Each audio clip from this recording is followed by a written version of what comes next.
میں علماء زیادہ ہیں. جتنے اب آپ ضلع سرگودا سے ہمارے مہمان حضرات وادی سون سے، چکرالہ سے، منگریل سے، سنیکا سے، میں نہیں سب کے نام جانتا، میرا رب سب کے نام جانتا ہے.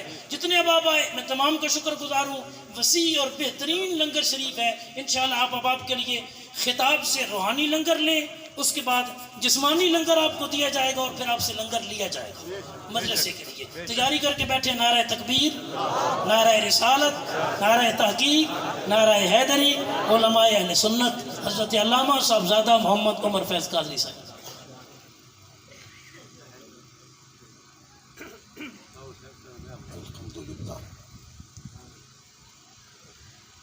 الحمدللہ الذی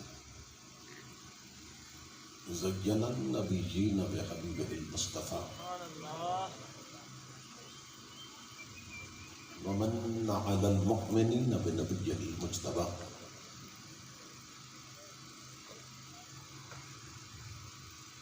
الصلاة والسلام علی سیدنا و مولانا محمد خیر البراء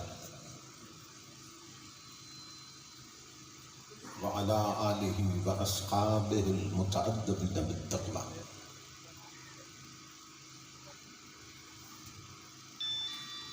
اما بعد فاعوذ باللہ السمیع العلیم من الشیطان اللعین الرجیم. بسم اللہ الرحمن الرحیم.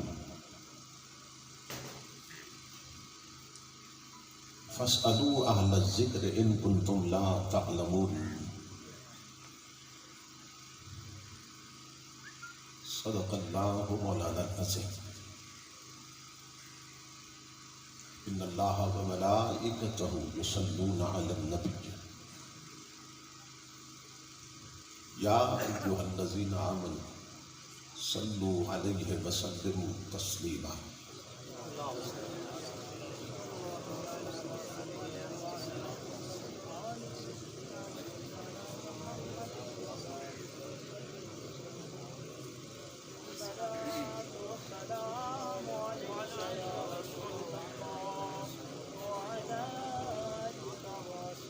لائق سب احترام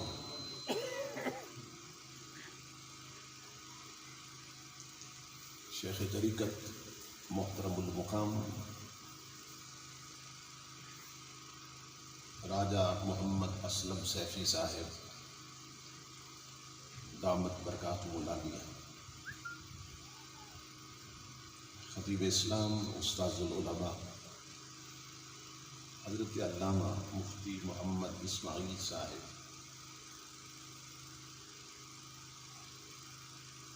خطیب اسلام حضرت علامہ محمد ابو بکر قادری صاحب،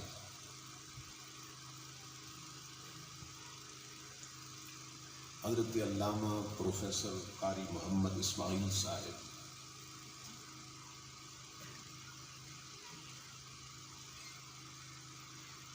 مخلصی فی اللہ برادر محترم حضرت علامہ قاری محمد عابد سیالوی صاحب، حضرت علامہ مولانا بشیر احمد قادری صاحب، استاذ العلماء حضرت علامہ مفتی محمد عثمان بندیالوی صاحب،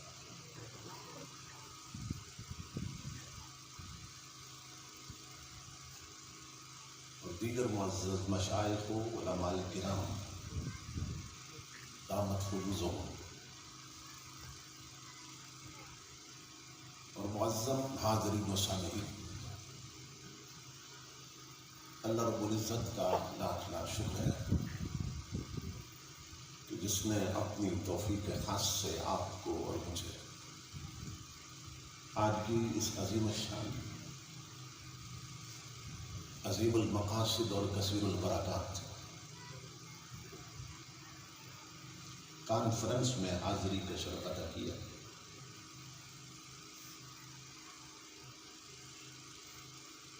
اور اپنا اور اپنے محبوب مکرم صلی اللہ تعالیٰ علیہ وسلم کا ذکر پاک اور قرآن عظیم سننے اور سنانے کی توفیق عطا فرمائے. اس عظیم الشان فضیلت علم سیمینار کے انعقاد پر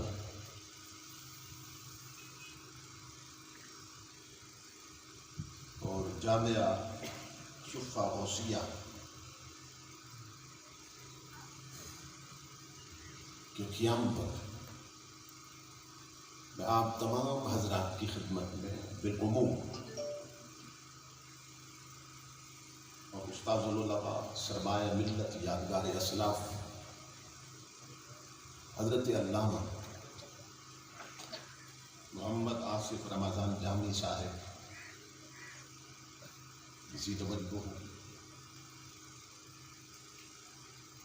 اور ان کے جملہ رفقا اور معاونین کی خدمت میں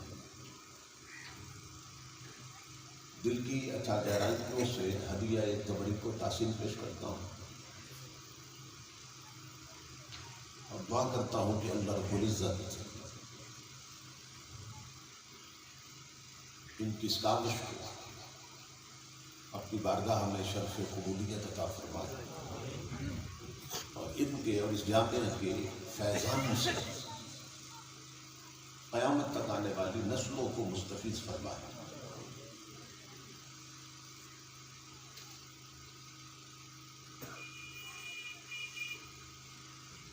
میں برادر محترم جناب عبداللہ صاحب اور ان کے عزیزوں کا بھی شکر گزار ہوں کہ یہاں پہنچنے سے پہلے ہی جن کی محبت اور شفقت شامل حال ہوئی،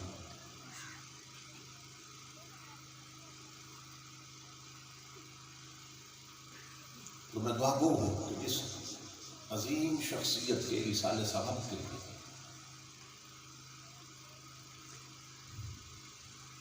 آج کا پروگرام جاری و ساری ہے۔ اللہ رب العزت محترم المقام خان محمد مصطفی صاحب رحمہ اللہ قبر پر کروڑوں رحمت ہمیشہ نازل فرمائے اور کرمٹ کرمٹ انہیں اپنی رضائیں اور رحمت نصیب فرمائے۔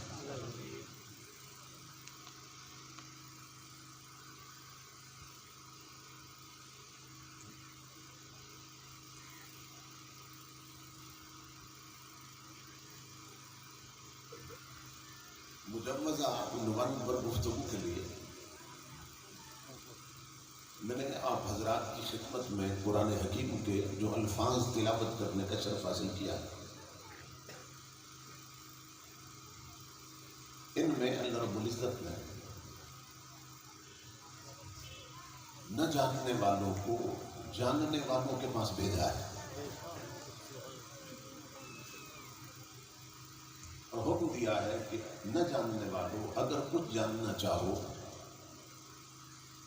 تو پھر جو اہل ذکر ہیں ان سے پوچھ لیا کرو۔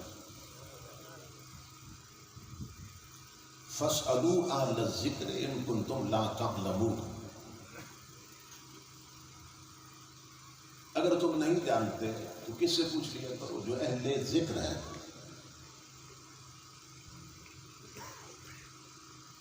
کسی ایک شے کا ذکر نہیں کیا کہ اگر یہ شے نہیں جانتے تو ان سے پوچھ لو، بلکہ اللہ رب العزت نے مطلق بیان کیا کہ جو نہیں جانتے وہ اہل ذکر سے پوچھ لو۔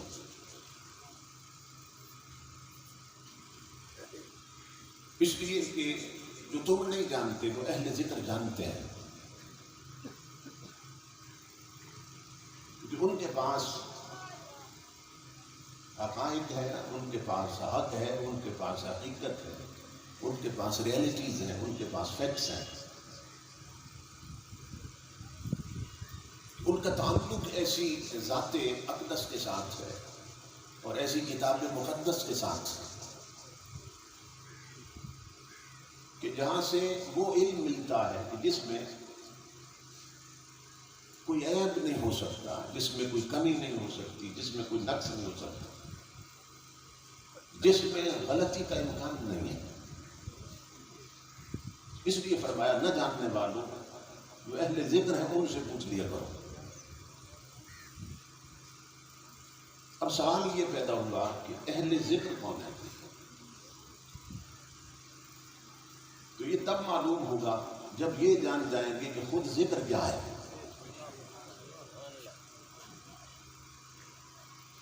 تو قرآن حکیم میں اللہ رب العزت نے ہمیں بتایا کہ خود قرآن ہی ذکر ہے. انا نحن نزلنا الذکر وانا لہ لحافظون. فرمایا یہ ذکر ہم نے نازل کیا ہے اور ہم خود ہی اس کی حفاظت فرماتے ہیں. تو قرآن کو اللہ نے ذکر فرمایا. الذکر، قرآن ذکر ہے. اور فرمایا نہیں جانتے ہو تو جو ذکر والے ہیں ان سے پوچھ لیا کرو، جو اہل ذکر ہیں ان سے پوچھ لیا کرو. تو نتیجہ یہ نکلا نہ جاننے والوں اگر کچھ جاننا چاہو تو جو قرآن والے ہیں ان سے پوچھ لیا کرو.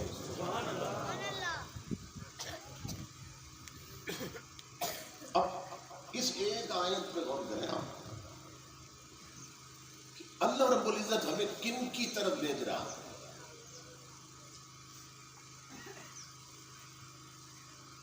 فرمایا وہ جو قرآن والے ہیں ان سے پوچھ لیا کرو. کیا پوچھ لیا کرو؟ اس کو بھی مطلق رکھا. کیا مطلب؟ جو پوچھنا چاہو ان سے پوچھ لیا کرو. زندگی کیسے گزارنی ہے یہ قرآن والوں سے پوچھ لیا کرو. بچوں کو تعلیم کیسی دینی ہے یہ قرآن والوں سے پوچھ لیا کرو. تمہاری بہو بیٹیوں کا لباس کیسا ہونا چاہیے فرمایا یہ قرآن والوں سے پوچھ لیا کرو. تمہارے گھر کا ماحول کیسا ہونا چاہیے فرمایا یہ قرآن والوں سے پوچھ لیا کرو. تمہاری شادیوں کے رسم و رواج کیا ہونے چاہیے فرمایا یہ قرآن والوں سے پوچھ لیا کرو. تمہارے تجارت کے اصول کیا چاہیے فرمایا یہ قرآن والوں سے پوچھا کرو.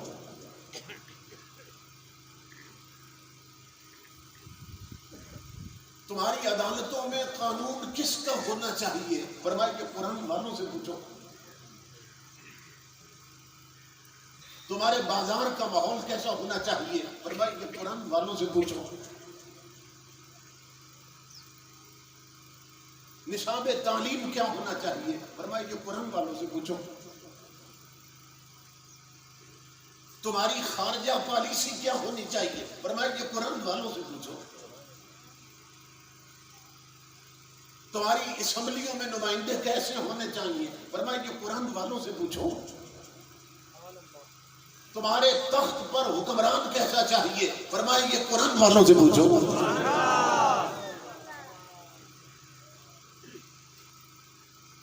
نماز کیسے پڑھنی ہے قرآن والوں سے پوچھو. زکوٰۃ کیسے دینی ہے قرآن والوں سے پوچھو. حج کیسے کرنا ہے قرآن والوں سے پوچھو.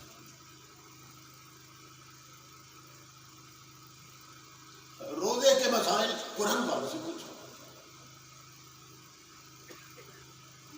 جو نہیں جانتے وہ قرآن والوں سے پوچھو. اس لیے کہ جو تم نہیں جانتے وہ قرآن والے جانتے ہیں. اب اللہ رب العزت ہمیں کس کی طرف بھیج رہا ہے؟ قرآن والوں کی طرف. میں کہتا ہوں اگر یہ ایک آیت بھی تکڑی بن گئی نا قیامت تو ہماری قطاریں لگ جائیں.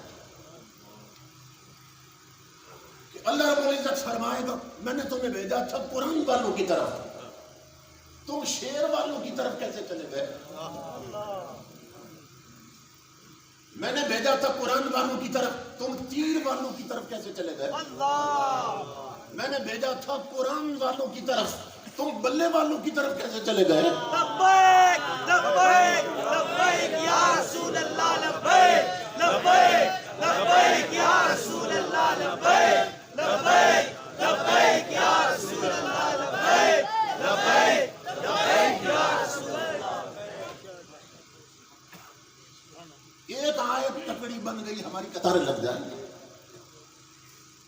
اللہ فرماتا ہے نہ جاننے والوں اگر کچھ جاننا چاہو تو قرآن والوں سے پوچھو. سبحان اللہ. اس لیے کہ جس کا نام علم ہے نا وہ صرف قرآن والوں سے ملتا ہے. جس کا نام فکر ہے وہ صرف قرآن والوں سے ملتی ہے. ہمارے ہاں تو لوگ یہ سمجھتے ہیں بھی اس وقت سائنٹیفک ڈسکوریز کو دیکھ کر، انوینشنز کو دیکھ کر، سائنس کی ترقیوں کو دیکھ کر، علم تو شاید یورپ میں ہے کہ دیکھو وہ چاند تک جا پہنچے اور اس سے بھی آگے بڑھ رہے ہیں. تو ہم سمجھتے ہیں کہ علم تو یورپ میں ہے، اور ہمارے ہاں عوام کی زبان پر بھی یہ بات ہے کہ وہ لوگ سویلائزڈ ہیں، وہ کلچرڈ ہیں، وہ مہذب قومیں ہیں. دیکھو وہ کہاں جا پہنچے. میں 16 سال تک یورپ کے دورے میں جاتا رہا ہوں. جنہیں ہم سویلائزڈ سمجھتے ہیں نا، جنہیں ہم کلچرڈ سمجھتے ہیں، جنہیں ہم مہذب سمجھتے ہیں، اللہ کی عزت کی قسم لوگوں ابھی تک انہیں یہ معلوم نہیں کہ جسم کی صفائی کیسے کرنی ہے.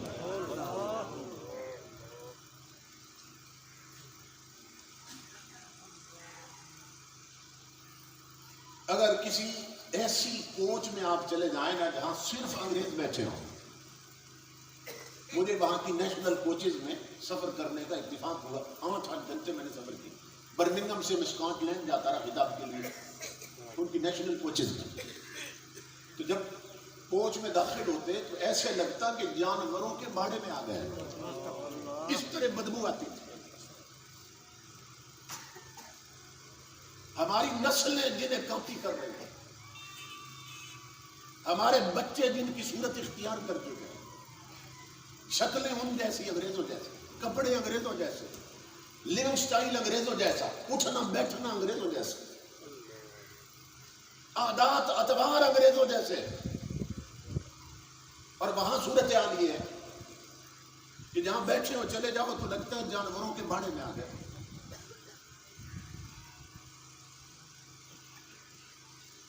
تو ہمارے نوجوان یہ سمجھ رہے ہیں کہ علم تو یورپ میں ہے، کہ وہ اتنی ترقی کر چکے، وہ کہاں پہنچ چکے. انڈیا میں ایک کانفرنس ہوئی کہ پوری دنیا کے ملکوں سے سائنسدان چن کے منگوائے گئے تھے، اور ان میں نہ ایک حضور کا غلام مسلمان سائنسدان بھی تھا. امریکہ کا سائنسدان تھا. اس نے بتایا کہ امریکہ نے سائنس میں کیا کیا ترقی کی ہے. ہم نے میزائل بنا لیے، ہم نے سیٹلائٹ کا نظام بنا لیا. وہ بیان کر رہا تھا. ہم نے آبدوزیں بنا لی، ہم نے آبزرویٹریز بنا لی، ہم نے ٹیلیسکوپس بنا لی. وہ بتا رہا تھا. چائنا کا سائنسدان آیا، وہ اپنی باتیں کر رہا تھا. ہم نے یہ پیدا کیا، ہم نے یہ بنایا، یہ ایجاد کیا، یہ دریافت کر لیا ہم نے. جرمنی کا سائنسدان اپنی ہانک رہا تھا. جب محمد عربی کے غلام کی بات آئی، اس نے صرف ایک بات کر کے نا سب پہ پانی پھینک رکھی ہے. وہ کہہ رہے تھے ہم نے جہاز بنائے ہیں، ہم نے آبدوزیں بنائی ہیں. محمد عربی کا غلام آیا، اس نے کہا سنو یورپ والوں، امریکہ والوں، رشیا والوں، ہم مانتے ہیں تم نے پرندوں کی طرح ہوا میں اڑنا سیکھ لیا. ہم مانتے ہیں تم نے مچھلیوں کی طرح سمندر میں تیرنا سیکھ لیا، مگر افسوس ہے کہ تمہیں ابھی تک انسانوں کی طرح زمین پہ رہنا نہیں آیا.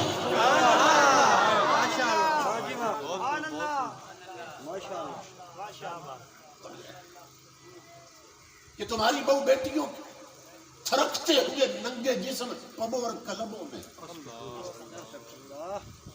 کہ 24 گھنٹے دعوت گناہ دے رہے ہیں.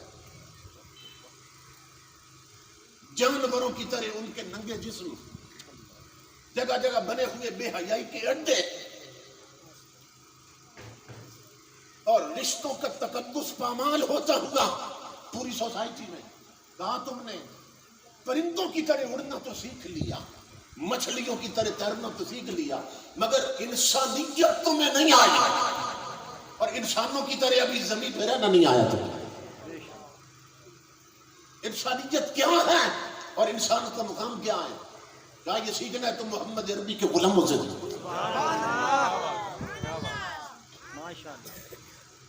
علم جس کا نام ہے، فکر کی پاکیزگی اور بلندی جس کا نام ہے، وہ صرف تاجدار کائنات کی چوکھٹ سے ملتی ہے۔ سبحان اللہ۔ امام الانبیاء کے غلام، یہ ہمارے پڑوس میں ملک ہے انڈیا، وہاں اس وقت لاکھوں انجینئر موجود ہیں، لاکھوں ڈاکٹر موجود ہیں، کلاس ون آفیسر موجود ہیں، لائرز موجود ہیں، LLB جنہوں نے کر رکھا ہے، وکیل موجود ہیں، جج موجود ہیں، لاکھوں کی تعداد میں۔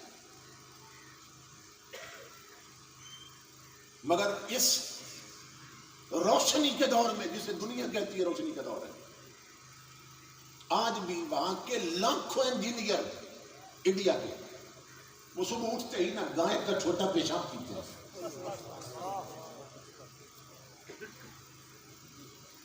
اب جو MA پاس ہے، MSc ہے، LLB ہے، PhD ہے، وہ کہہ سکتا ہے بھی وہ ان پڑھ لوگ ہیں؟ ہماری نظر میں تو سب پڑھے لکھے ہیں نا، لیکن کروڑوں لوگ class one officer, degree holder, وہ صبح اٹھ کے گائے کا چھوٹا پیشاب پیتے ہیں، کیوں؟ وہ اسے ایک مقدس جانور سمجھتے ہیں، اور گاؤں ماتا کہتے ہیں اس کا چھوٹا پیشاب پیتے ہیں۔ اور اس سے بھی عجیب بات آپ کو بتاؤں، انڈیا کا ایک وزیر اعظم گزرا ہے، مورارجی دیسائی، انڈیا کا وزیر اعظم، وہ بدبخت اپنا چھوٹا پیشاب خود پیتا ہے۔ تو کسی نے اسے پوچھ لیا، بس تجھے گن نہیں آتی، اپنا چھوٹا پیشاب پیتے ہو ظالم۔ اب وہ جو دلیل دے رہا ہے نا، وہ سننا،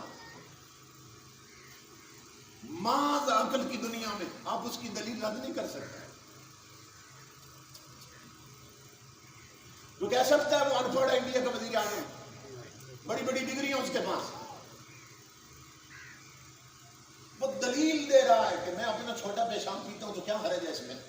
دلیل یہ دے رہا ہے کہ پینے سے پہلے بھی تو یہ میرے اندر ہی تھا، یہ میرے اندر سے ہی تو نکلا ہے نا، تو پہلے بھی تو میرے اندر تھا، اگر پھر اندر چلا گیا تو کیا حرج ہے؟ عقل محض کی دنیا میں آپ اس کا جواب دے سکتے ہیں؟ اور پہلے بھی اندر ہی تھا، پھر چلا گیا تو کیا ہوگا؟ امام الانبیاء کے غلاموں، جس علم پر، جس فکر پر نالین نبی کا سایہ نہیں ہوتا نا، وہ ایسی ہی دلیلیں بناتی ہے۔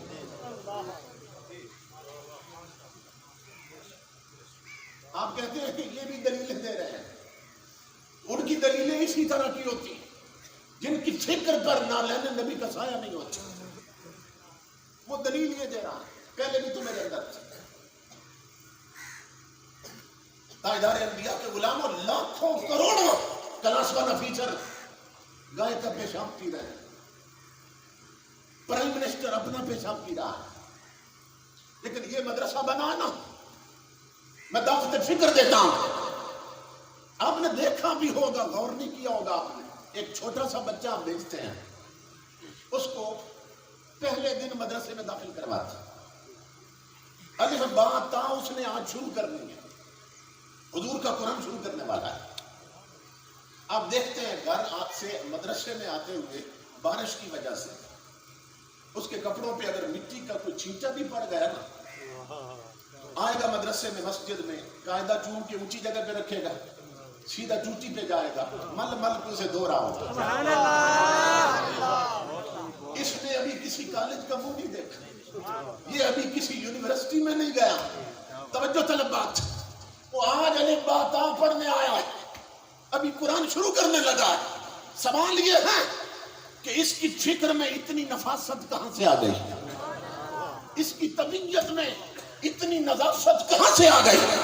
تو مدینے سے آواز آ رہی ہے، نادان سن، یہ اس لیے اتنا فکری اور طور پر پاکیزہ ہے کہ جنم دینے کے بعد اس کی ماں نے اس کے کانوں میں اذان بعد میں دلوائی تھی، اس کی ماں نے جنم دینے کے بعد اسے دودھ بعد میں پلایا تھا، اور اس کے کانوں میں نام نبی کی اذان پہلے دی گئی تھی۔ تکبیر! رسالہ، نعرہ تحقیق، نعرہ حیدری، الاسلام، الاسلام، علماء اہل سنت. کہ وہ نفاست جو ایم اے پاس کو نصیب نہیں انڈیا میں، جو پی ایچ ڈی ڈاکٹر کو نصیب نہیں، وہ نفاست مزاج کی جو انڈیا کے پرائم منسٹر کو نصیب نہیں، وہ محمد عربی کی چوکھٹ پہ اترنے والے ایک چھوٹے سے بچے کو نصیب نہیں. جو اس لیے کہ اس کے کانوں میں نام نبی کی آزان سب سے پہلے دی گئی. تو حضور صلی والسلام کی نسبت تاجدار کائنات کے علماء اتنا بلند کر دیتے. اللہ رب العزت نے اس لیے فرمایا کہ نہ جاننے والے اگر کچھ جاننا چاہو نا، جو قرآن والے ان سے پوچھ لیا کرو، بے شک، کیونکہ ہر حقیقت کی خبر قرآن والوں سے ملتی ہے. باقی جتنے ہیں کہ جن کی فکر پر حضور کے نالین کا سایہ نہیں، کہ جن کو قرآن سے وابستگی نصیب نہیں، ان کی فکر ٹھوکریں کھاتی ہے، کیونکہ ان کا علم کامل نہیں ہے. تو جو علم کامل نہ ہونا وہ ناقص ہوتا ہے، اور اس کی بنیاد پہ اٹھا ہوا قدم بھی غلط ہو جاتا ہے. اللہ رب العزت نے ہمیں بھیجا ہے قرآن والوں کی طرف کہ نہ جاننے والوں کچھ جاننا چاہو تو جو قرآن والے ہیں ان سے پوچھ لیا کرو.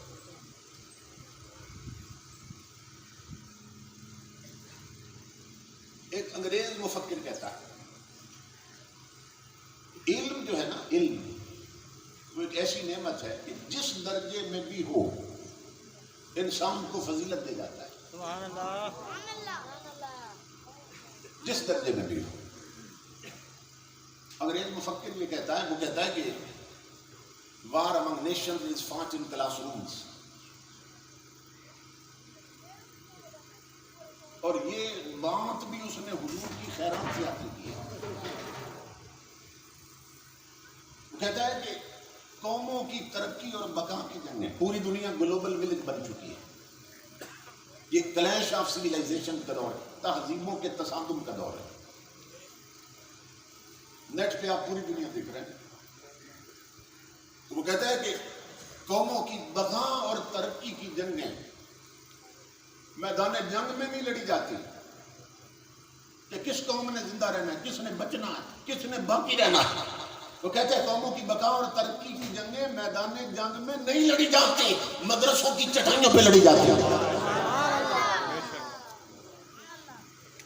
کیا مطلب؟ جس قوم کے بچے ٹوٹی چٹائیوں پہ محمد عربی کی شریعت پڑھ رہے ہیں، حضور کا دین سیکھ رہے ہیں، دنیا کی کوئی طاقت اس قوم کو شکست نہیں دے سکتی. تو ہمیں معلوم ہی نہیں قرآن کی شکل میں اور اپنے ارشادات کی شکل میں اور اسلام کی شکل میں امام الانبیاء ہماری جھولی میں کتنی بڑی نعمت ڈالتے گئے. آپ علماء سے سن چکے ہیں، رسول اللہ صلی اللہ علیہ وسلم نے فرمایا طلب العلم فریضۃ علی کل مسلم. علم شریعت حاصل کرنا ہر مسلمان پہ فرض ہے.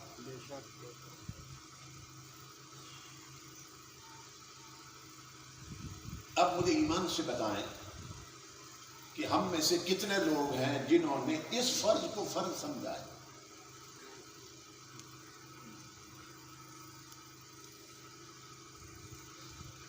نماز فرض ہے نا، تو نماز کے مسائل کا سیکھنا بھی فرض ہے.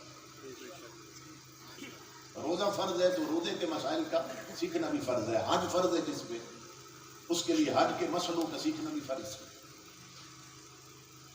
جو تجارت کرتا ہے، تجارت کے اصول شریعت کے مطابق کیا ہے وہ سیکھنا اس کے لیے فرض ہے.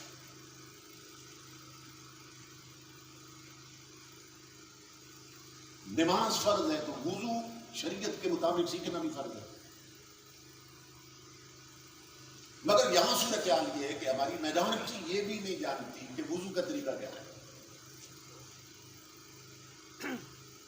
بہت سے لوگ بڑھاپے میں پہنچ گئے مگر اب تک وضو میں غلطیاں کرتے ہیں.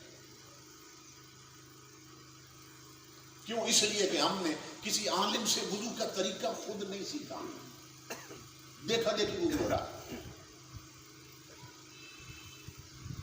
آپ خود سوچیں نا کہ آپ نے کسی عالم سے وضو کا طریقہ سیکھا. کہ حضرت میں اس لیے آیا ہوں کہ مجھے شریعت کے مطابق وضو کا طریقہ سمجھاتے نہیں سیکھا. تو پھر وضو تو سارے کرتے ہیں، تو سوچیں کہ پھر کیسے کرتے ہیں جب سیکھا نہیں تو کرتے کیسے ہیں. تو اس کا مطلب ہے دوسروں کو دیکھ دیکھ کے وضو کا طریقہ ہم نے سیکھا. تو جس کو دیکھ کے ہم نے سیکھا، اگر وہاں غلطی تھی تو وہ غلطی ہمارے وضو میں بھی آ گئی، کیونکہ عالم سے تو سیکھا نہیں ہم نے. پڑھے لکھے لوگ، میں نے سوال کیا، بڑی بڑی ڈگریاں ہیں کہ وضو میں مسح گلے کا کرتے ہیں یا گردن کا کرتے ہیں، یہ بھی نہیں بتا سکتے.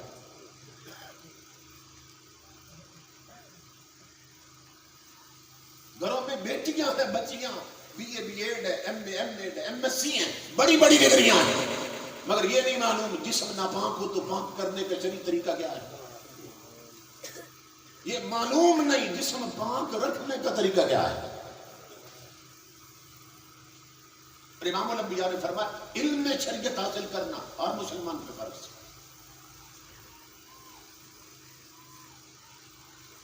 اس کا نہیں پوچھا جائے گا ہم سے.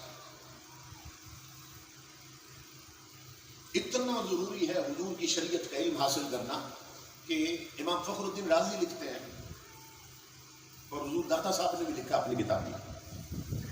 ایک جوان بیٹھا تھا حضور کی بارگاہ میں اور محبت بری گفتگو ہو رہی تھی کہ جبرائیل امین آئے اور آگے عرض کی اللہ کے حبیب، یہ جس سے آپ گفتگو فرما رہے ہیں اس جوان کی زندگی کے چند منٹ رہ گئے، یہ فوت ہونے والا ہے، چند گھڑیاں اس کے پاس. امام الانبیاء کی آنکھیں اشکبار ہو گئی. حضور نے اس غلام کو بتا دیا کہ تیری زندگی کے چند منٹ رہ گئے.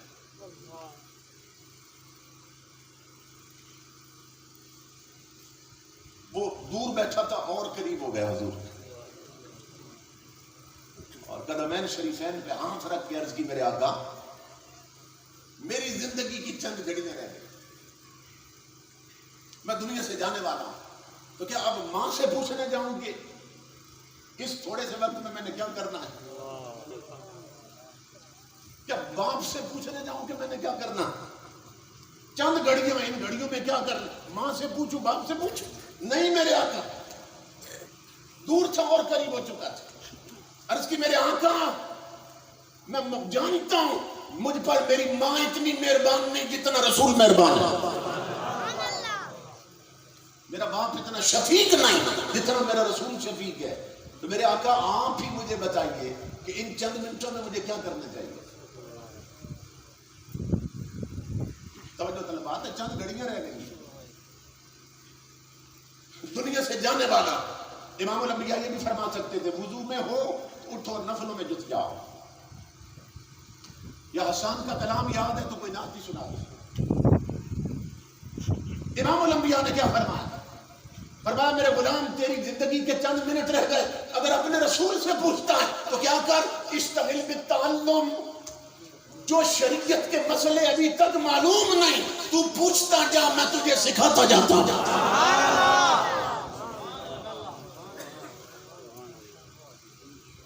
امام الانبیاء نے فرمایا کہ جو چند گھڑیاں رہ گئی ان گھڑیوں کو بھی میرے شریعت کا علم سیکھنے میں گزار دے. اب مجھے بتائیے کہ ان گھڑیوں میں صرف سیکھنا ہی تھا، عمل کا تو وقت ہی نہیں تھا. صرف سیکھنا تھا نا، عمل تو اب نہیں کر سکتا تھا. تو امام الانبیاء بتا رہے کہ صرف سیکھنا بھی اتنا بڑا عمل ہے.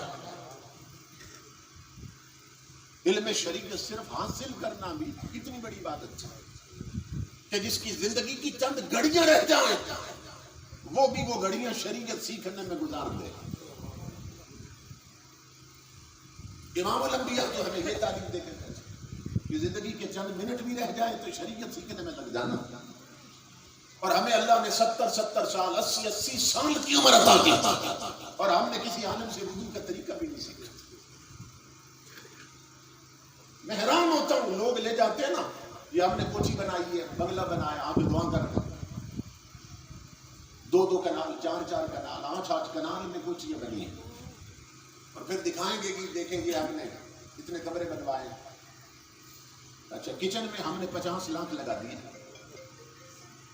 بڑی بڑی کوٹھیوں میں ٹائلسوں پہ 25 لاکھ لگ جاتا ہے.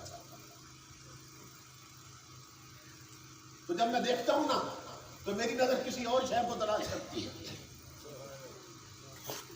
تو افسوس ہوتا ہے، رونا آتا ہے کس بات پر کہ جس کوٹھی اور بنگلے اور حویلی میں ٹوائلٹ پہ 25 لاکھ لگ گئے، کچن پہ 50 لاکھ لگ گئے، اس پوری کوٹھی میں تاجدار کائنات کی شریعت کے مطابق بیٹھ کر وضو کرنے کے لیے 2 ٹوٹیاں نہ لگ سکیں کہ بیسن بڑے ہیں اور گھر کے تمام افراد اسی پر وضو کرتے ہیں. انگریزوں کا ڈلیونگ سٹائل ہے. اور وہاں حال یہ ہے کہ وضو کرنے والا کپڑے پاک بھی ہو تو ناپاک کر لیتے، اتنے چھینٹے پڑتے ہیں. اور گھر کی عورتیں بھی وہیں پہ وضو کرتی ہیں. بیٹھ کر وضو کے لیے 2 ٹوٹیاں نہ لگ سکی، 25 لاکھ ٹوائلٹ پہ لگا دیا. کیوں؟ اس لیے کہ دنیا یاد ہے، آخرت بھول گئے. دنیا یاد ہے، شریعت بھول گئے. اس طرف دھیان ہی نہیں ہوا کہ وضو بھی تو کرنا ہے کسی نے. اور گھر کی بہو بیٹیاں پھر وہیں پہ وضو کرتی ہیں، مرد بھی وہیں پہ وضو کرتا ہے. مردوں اور عورتوں کی نماز میں فرق ہے. نماز جب شروع کرتے ہیں تو مرد جہاں تک ہاتھ اٹھاتے ہیں، عورتیں بھی وہاں تک اٹھاتی ہیں؟ نہیں اٹھاتی. ان کے لیے حکم ہے چادر کی بکل کے اندر سے ہی نہ ہاتھ یوں کرو اور سینے پہ باندھو. مردوں کی طرح ہاتھ نہیں اٹھانے کو، حالانکہ مصلی پہ کھڑی ہے اس انٹینشن اور نیت کے ساتھ کہ رب کی خالص بندگی کرنے لگے، منہ بھی قبلے کی طرف، اور گھر کی 4 دیواری میں. تو وہاں بھی شریعت نے اجازت نہیں دی کہ مردوں کی طرح اپنے ہاتھ اٹھائے. کیوں؟ اس لیے کہ عورت کے جسم کا سٹرکچر اور ہے، جسم کا ڈھانچہ اور ہے. فرمایا تیرے ہاتھ اٹھ جائیں مردوں کی طرح تو تیرا سینہ ظاہر ہو جائے گا. آواز آ رہی ہے عورتوں، مجھے وہ اپنی عبادت بھی قبول نہیں جس میں تمہارا پردہ خراب ہو جائے.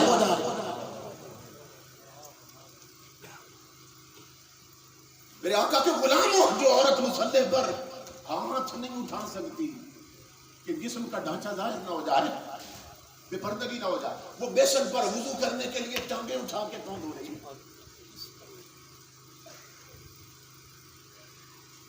ہم کس سائڈ پہ جا رہے ہیں؟ کس سائڈ پہ جا رہے ہیں؟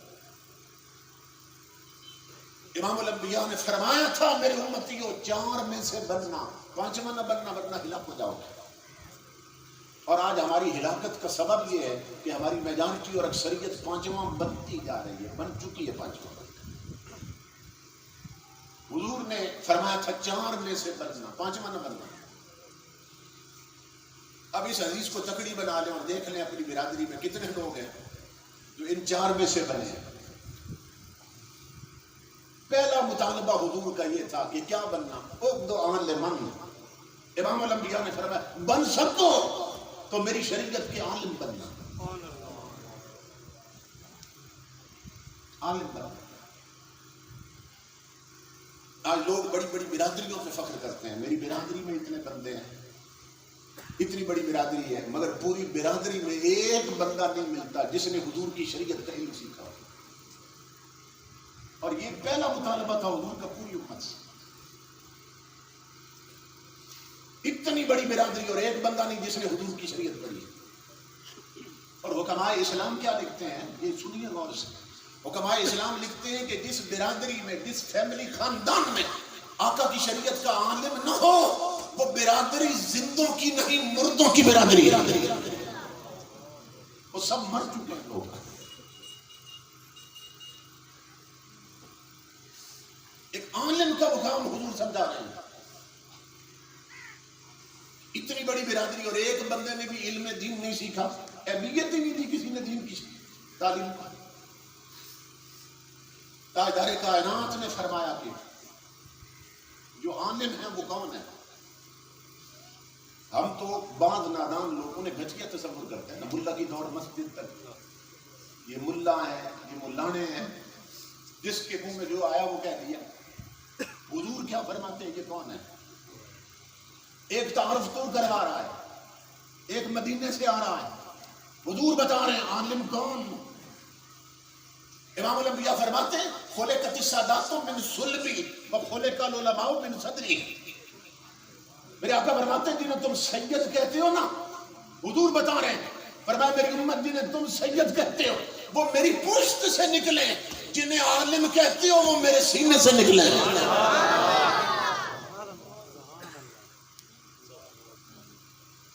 اور جو سید بھی ہو اور عالم بھی ہو، سبحان اللہ، پھر سونے پہ سہاگا ہو گیا کہ جس کو حضور کی پشت کا فیض بھی ملا، حضور کے سینے کا فیض بھی ملا۔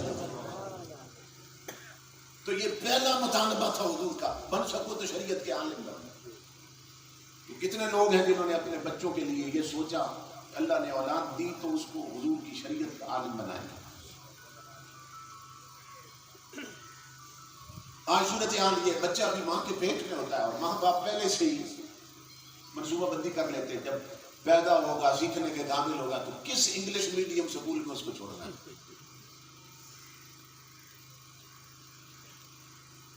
یعنی ہمارے بچوں کی تعلیم کی ابتدا ہی ABC سے ہونی ہے۔ حیرت کی بات، مسلمان کو یہ بھی نہیں معلوم اس کی اپنی تہذیب کیا ہے، اس کا اپنا تمدن کیا ہے۔ یہ تو کافروں کا طریقہ ہے کہ کافروں کے بچے جب کچھ سیکھنے کے قابل ہو نا تو سب سے پہلے ان کی گٹی میں دنیا کی تعلیم رکھتے ہیں کافر کو، لیکن مسلمانوں کا یہ طریقہ نہیں ہوتا۔ مسلمان محمد عربی کے غلام ہیں۔ مسلمان کا طریقہ یہ ہے، اولاد اگر کچھ سیکھنے کے قابل ہو تو سب سے پہلے اس کی گٹی میں قرآن رکھتا ہے۔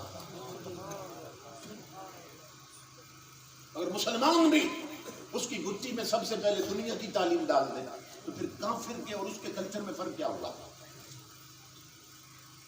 لیکن ہماری اکثریت آج یہی کچھ کر رہی ہے،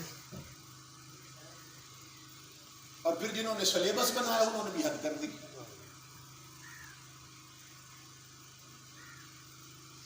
جب ہم اردو کے قاعدے پڑھتے تھے نا تو وہ بھی یہاں سے شروع ہوتے تھے، الف انار اور بے بکری۔ حیرت کی بات۔ اور اب انگلش آ گئی تو انگلش میں کیا ہے؟ A for apple, B for bat. Urdu بنانے والوں نے جو نصاب بنا رہے تھے اردو کے، وہ بھی امام الانبیاء کے غلام و دنیا دار قسم کے لوگ تھے۔ وہ بھی دنیا دار قسم کے لوگ تھے۔ کیوں؟ اس لیے کہ ان بدبختوں کو وہ الف سے انار یاد آیا، الف سے اللہ یاد کیوں نہیں آیا؟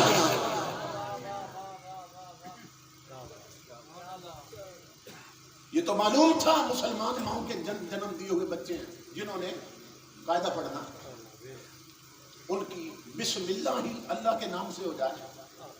الف سے انار بن سکتا تھا تو الف سے اللہ بھی تو بن سکتا تھا، مگر دل میں اللہ ہوتا تو اللہ یاد ہوتا۔ اور پھر انگلش میں جو سلیبس بنا وہ تو آئے کوئی آکسفورڈ کا پڑھا رہا ہے، کوئی کیمبرج کا پڑھا رہا ہے۔ اے سے بھی اللہ بن سکتا تھا، اے فار اللہ، لیکن کہا اے فار ایپل۔ جس قوم کے بچے تعلیم کی ابتدا بکری اور انار سے کریں اس کا یہی حال ہوتا ہے جو آج ہمارا ہو رہا ہے۔ تو ہماری منزل تو بہت اوپر تھی، اس سے بھی اوپر تھی۔ حضرت سلطان باہو فرماتے ہیں تم محمد عربی کے غلام ہو، تمہارا قاعدہ یہ نہیں ہے کہ الف سے اللہ بنتا ہے، وہ کہتے ہیں نہیں، اللہ سے الف بنا ہے۔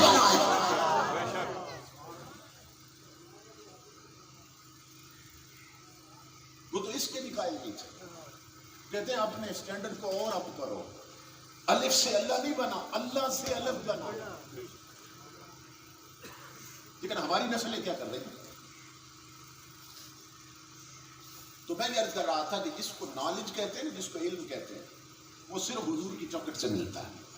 یہ باقی سب انفارمیشنز ہیں۔ علوم اور فنون دو لفظ اکٹھے آپ سنتے رہتے ہیں، علوم اور فنون، تو یہ فنون ہے، یہ علوم نہیں ہے۔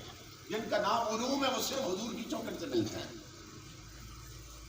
ڈاکٹری ایک فن ہے، انجینئرنگ ایک فن ہے، انفارمیشن ہوتی ہیں، معلومات جب اکٹھی ہو جاتی ہیں۔ علم جس کو کہتے ہیں وہ صرف حضور کی چوکٹ سے ملتی ہے۔ امام الانبیاء کے غلام، میں اس پر صرف ایک دو مثالیں دکھاؤں۔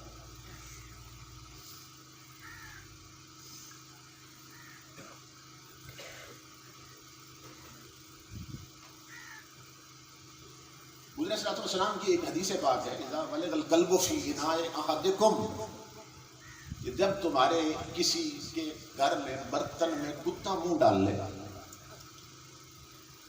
تو امام الانبیاء فرماتے ہیں کہ اس کو نا 7 دفعہ مٹی سے مانج لو اور دونوں پاک ہو جائے گا اور صاف ہو جائے گا. 3 دفعہ کی روایت بھی. تو جرمنی کا ایک ڈاکٹر اورینٹلسٹ انگریز، اس نے نہ کہیں سے حضور کی یہ حدیث پڑھی کہ مسلمانوں کے نبی فرماتے ہیں کہ کتا اگر کسی برتن میں منہ ڈال لے تو پھر اس کو مٹی سے مانج لو 7 دفعہ 3 دفعہ تو پاک اور صاف ہو جاتا ہے وہ برتن. کتے کے جراثیم بڑے خطرناک ہوتے ہیں. کسی کو کاٹ لے تو کہتے ہیں فوراً ٹیکے لگواؤ. اس نے کہا کہ مسلمانوں کے نبی کے بارے میں جو میں نے پڑھا ہے نا وہ یہ ہے کہ وہ کسی اسکول میں داخل ہی نہیں ہوئے، وہ تو امی تھے، کہیں پڑھنے نہیں گئے حضور. تو میں ایکسپیریمنٹ کروں گا، تجربہ کروں گا کہ مسلمانوں کے نبی نے یہ جو مٹی سے فرمایا نا کہ دھونا ہے اس برتن کو جس کو کتا ناپاک کر رہا، تو یہ ایک بات کس حد تک صحیح ہے. اس نے اپنے گھر میں ایک برتن میں کتے کو کھانا کھلایا اور آپ جانتے ہیں کتا پھر زبان سے چاٹتا بھی ہے برتن. تو بعد میں اس نے نا مائکروسکوپ کے ساتھ خرد بین کے ساتھ اس نے دیکھا پلیٹ پر تو کتے کے بے شمار جراثیم پھر رہے تھے. موجودہ دور میں، اس دور میں برتن دھونے کے لیے جتنے صابن بنے ہیں، جتنے پاؤڈر بنے ہیں نا، اس نے سب منگوا کے رکھے ہوئے. ایک ایک پاؤڈر سے اس پلیٹ کو دھوتا رہا، پھر صابن مار کے دھوتا رہا. جب بھی دھوتا نا پاؤڈر سے یا صابن سے تو پھر خوردبین لگا کے دیکھتا پلیٹ تو کتے کے جراثیم پھر رہے ہوتے تھے، موجود ہوتے تھے. امام الانبیاء کے غلام اس انگریز ڈاکٹر نے اورینٹلسٹ آخر میں جا کر اس نے محمد عربی کی حدیث پہ عمل کیا. باہر نہیں گیا، اپنے گھر کے سین کی مٹی لی اس نے اور پلیٹ پہ اس نے رگڑی. وہ خود کہتا ہے پلیٹ پہ رگڑی اس نے اور پلیٹ کو جب دھویا نا تو الٹ پلٹ کے دیکھتا رہا، کوئی جراثیم نہیں تھا. اس کی عقل چکرا گئی. محمد عربی کسی کالج میں نہیں گئے، کسی سکول میں نہیں گئے، کسی یونیورسٹی میں نہیں گئے. ان کے پاس کوئی ٹیلیسکوپ نہیں تھی، کوئی مائکروسکوپ نہیں تھی، کوئی آبزرویٹری نہیں تھی، کوئی رصد گاہ نہیں تھی، کوئی تجربہ گاہ نہیں تھی. کس بنیاد پر انہوں نے فرما دیا کہ مٹی سے جراثیم بن جاتے ہیں کتے؟ یہ انہوں نے کیسے فرما دیا؟ تو وہ کہنے لگا کہ اب میں مٹی پر نہ تجربہ کروں گا کہ مٹی نے جراثیم کیوں مارے ہیں.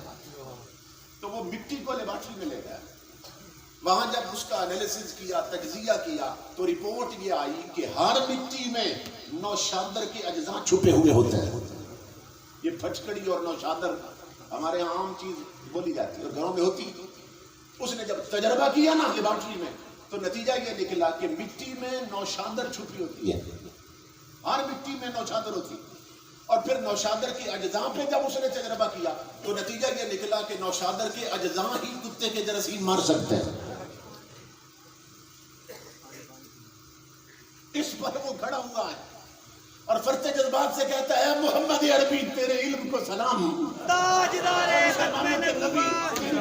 سلام کہ آج جرمنی کے ڈاکٹر سر پٹخ پٹخ کر بھی تحقیق کر کر کے اس مقام تک نہیں پہنچے جہاں تو نے اپنے بلال کو کھڑا کر دیا تھا.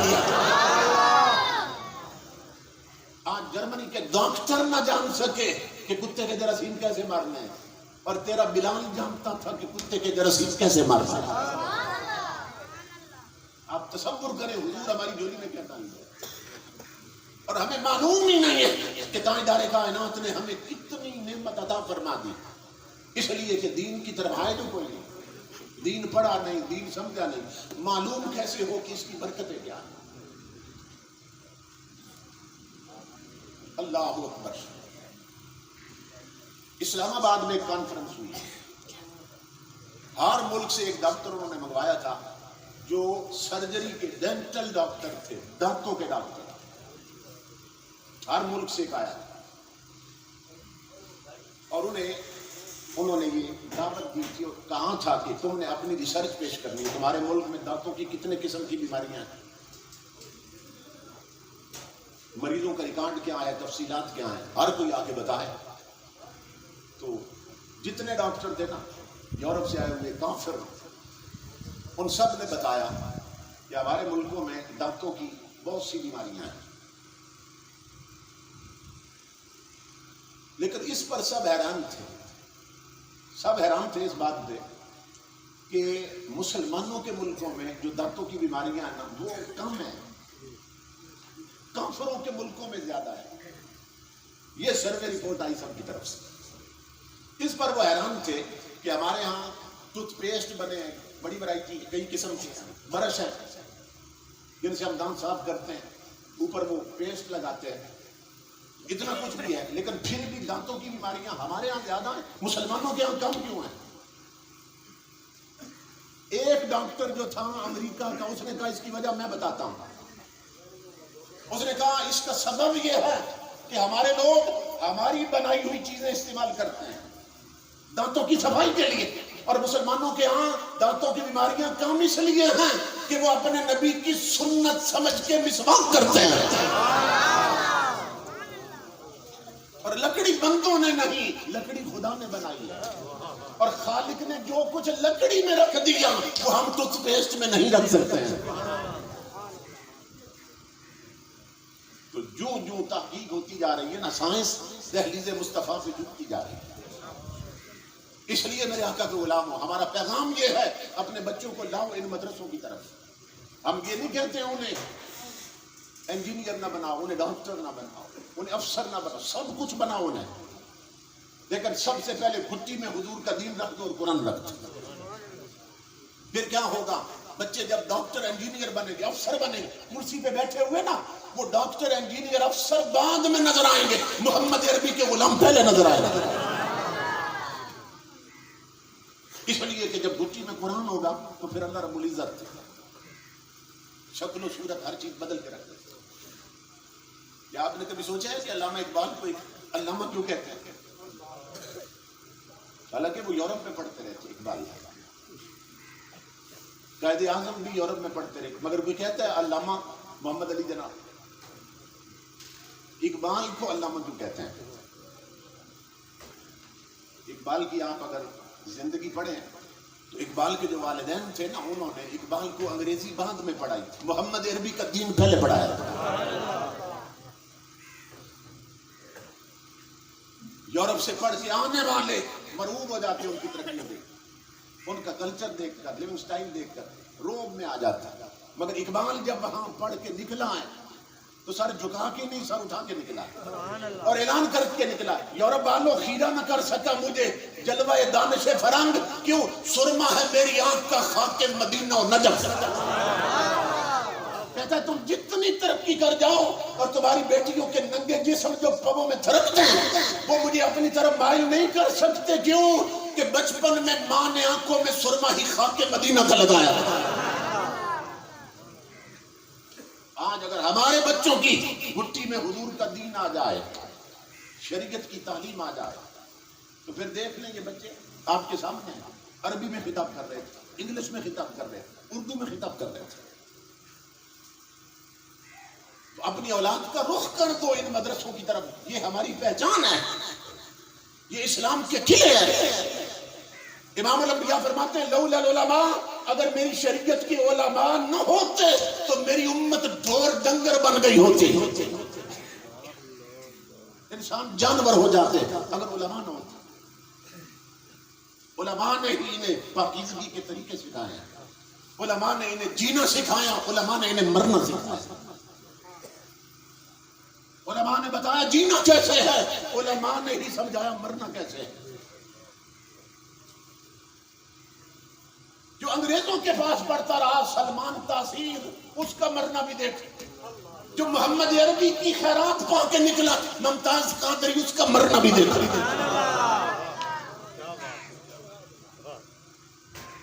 وہاں جنازہ پڑھانے کے لیے کوئی نہیں مل رہا تھا، اور یہاں صورتحال یہ تھی کہ پاؤں دھرنے کی جگہ نہیں مل رہی تھی. سبحان اللہ. جب غازی کا جنازہ پڑھا نا ہم نے، اس دن مجھے سمجھ آئی کہ اللہ نے جنازے میں سجدہ کیوں نہیں رکھا. پہلے بھی میں سوچا کرتا تھا، یہ سوچنا کہ نماز جنازہ اللہ کی نماز ہے، اللہ نے سجدہ کیوں نہیں رکھا.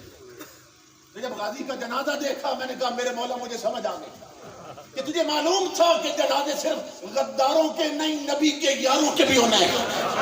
تو جہاں پاؤں رکھنے کو جگہ نہیں ملے گی سر کون دھر سکے گا. تو ساری عزتیں، ساری برکتیں اور عظمتیں حضور کی خیرات سے ملتی ہیں. اس لیے اپنے بچوں کا رخ کر دو حضور صلی اللہ علیہ وسلم کی تعلیم. حضور غوث اعظم نے مدرسہ بنایا تھا. یہ آخری پیغام. تو یہ امیر لوگ نا، ان کی ہر دور میں یہ بد نصیبی رہی ہے کہ اکثریت دین سے دور رہی ہے، بچوں کو نہیں لا سکے تعلیم دین کی طرف.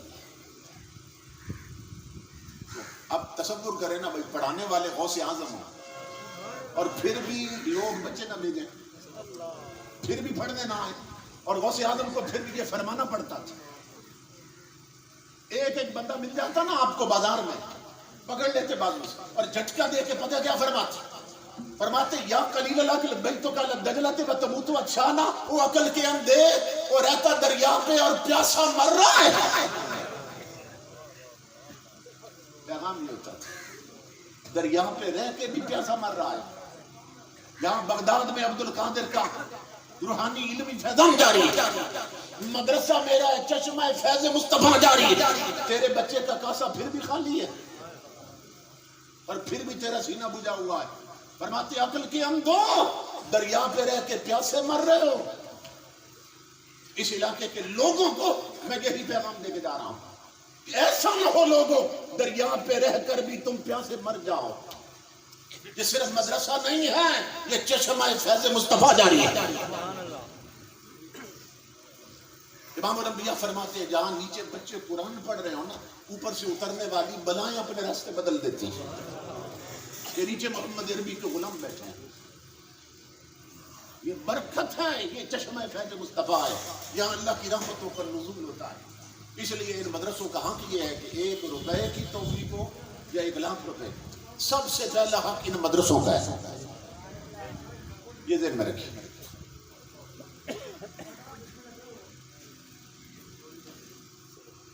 امام الانبیاء فرماتے ہیں کہ علماء کو جب قیامت کے دن اللہ رب العزت فرمائے گا نا کہ تم بغیر حساب کے جنت چلے جاؤ، تو علماء چل پڑیں گے. تو پھر اللہ رب العزت فرمائے گا رک جاؤ، تو وہ رک جائیں گے. اور حیران ہو گئے اللہ نے چل کے جانے کا حکم دیا اور پھر روک لی. اس کا سبب کیا ہے؟ اللہ رب العزت فرمائے گا جانتے ہو میں نے تمہیں کیوں روکا ہے؟ اور کریں گے مولا تو بہتر جانتے ہے. اللہ رب العزت فرمائے گا انہیں بھی تو آنے دو جنہوں نے پیسے دیے تھے اور مدرسے بنے تھے اور تم عالم بنے تھے. وہ تعاون نہ کرتے تو مدرسے نہ بنتے، مدرسے نہ بنتے تو تم عالم کیسے بنتے؟ انہیں بھی تو آنے تھے جن کے سبب سے تمہیں نصیب ہوا. تو سب اکٹھے حضور فرماتے ہیں پھر جنت جائیں. تو یہ جو دولت ہے نا، دولت یہ اگر ہم چاہتے ہیں کہ یہ فنا سے بقا میں چلی جائے، ہم مٹ ہو جائے، مٹنے والی ہے دولت. اللہ رب العزت نے موسیٰ علیہ السلام کی طرف وہی بھیجی تھی، اے موسیٰ میرے بندوں کو بتا زمین پہ جمع مت کرو جہاں کیڑا لگنے کا بھی ڈر ہے، جہاں چوری اور ڈاکے کا بھی خطرہ ہے. اللہ فرماتا ہے میرے راستے میں دے کر میرے خزانے میں جمع کرو جہاں نہ کیڑا لگنے دوں گا نہ چوری ہونے دوں گا. میرے راستے میں خرچ کرو. تو دولت 3 قسم کی ہے، بس آخری لفظ ہے، 3 قسم کی ہے. کیا؟ جو کھا لیا وہ پا لیا، جو ہم نے خود کمائی کر کے پہن لیا یا کوئی چیز خرید کے کھا لیا، وہ کسی درجے میں ہمیں مل تو گئی نا، خود محنت کی تھی، پا تو لیا کچھ نہ. تو جو کھا لیا وہ پا لیا، اور جو جوڑ گئے وہ چھوڑ گئے. صورتحال یہ بنے گی کہ جن کے لیے جوڑ گئے وہ اس ہماری چھوڑی ہوئی دولت پر وہ عیش کریں گے، عیش کریں گے. وہ اس دولت پر اللہ کی نافرمانی کریں گے اور ہم اس کی وجہ سے قبر میں مار کھائیں گے. وہ چھوڑا ہوا مال کھائیں گے اور ہم قبر میں مار کھائیں گے. تو جو جوڑ گئے وہ چھوڑ گئے, جو کھا لیا وہ باندھ لیا. اور تیسرا مال وہ ہے جو اس کے نام پہ دے گئے وہی لے گئے. اس لیے جو ہم یہاں جمع کراتے ہیں نا, وہ نہ سمجھیں کہ وہ ختم ہو رہا ہے, اصل میں وہی آپ کے بینک میں جا رہا ہے اور ایسی جگہ جمع ہو رہا ہے جہاں نہ کیڑا لگ سکتا ہے نہ چوری ہو سکتا ہے. اور اللہ فرماتا ہے تو فانی دے گا, میں باقی کر کے تجھے لوٹا دوں گا. آپ تو خوش نصیب ہیں کہ اللہ رب العزت نے آپ کی ہی سرزمین سے ایک ایسے عالم کو پیدا کیا. حضرت علامہ محمد آصف رمضان جامی صاحب, جو باہر سے آپ کو ضرورت نہیں, آپ کی مٹی سے ہی اللہ رب العزت نے ایک ایسا گوہر نایاب پیدا کر دیا کہ زمین بھی انہوں نے بھی دیکھ لیا, سارا کچھ انہوں نے کیا. اور صرف آپ سے بچے مانگ رہے ہیں, آپ نے بچے دینے ہیں, انہوں نے آپ کو عالم بنا کے لوٹانا ہے, ان کے من مانگنے ہیں, قرآن کا نور عطا کرنا. صرف انہیں خود شناس نہیں بنانا, خدا شناس بھی بنانا. تو کتنی بڑی نعمت ہے جو اس مدرسے کی شکل میں ہم تک پہنچے.